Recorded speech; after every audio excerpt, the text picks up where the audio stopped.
જય દ્વારકાધીશ બધાને તમારું સ્વાગત છે મારા બ્રેન્ડ ન્યુ વ્લોગમાં. આજ તો ચાલુ ગાડીમાં તને નીકળી ગયા ગેરેજે. પછી ખબરની ખુરશી બહાર મૂકીને આપણે કરવા માંડ્યા સાફ સફાઈ.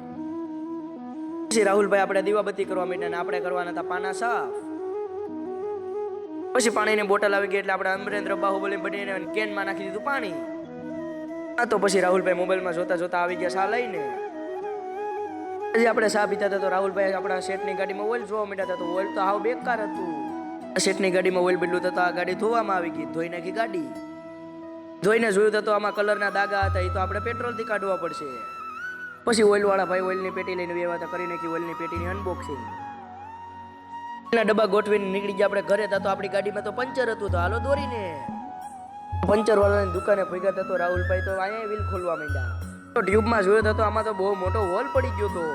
પછી પંચર વાળા ભાઈએ ટાંકો મારીને આપણે નીકળી ગયા ગેરેજે પોગીને જોયો તો જમ્પ હાવ ફેલ હતો ને નાખી દીધા નવા જમ્પ. મેં જોયું તો ટાંકો હાવ ભરાઈ ગયો તો મને એવું લાગ્યું કે મારી માથે ન પડી જાય એટલે આપણે ગાડી ચડાવી દીધી ધોવામાં. કોઈને ઉતારી દીધી ગાડી હેઠે.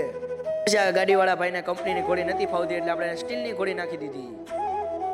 આપણે મૂકી દીધા પાના ને ચડાવી દીધી ગાડી. પછી આપણે નીકળી ગયા ઘરે.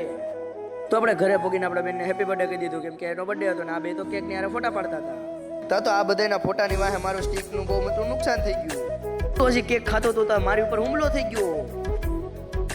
બસ મિત્રો, આ વ્લોગ અહીંયા સુધી જ મળ્યા બીજા વ્લોગમાં. તો તમને મારો વ્લોગ ગમ્યો હોય તો like share subscribe. Bye bye.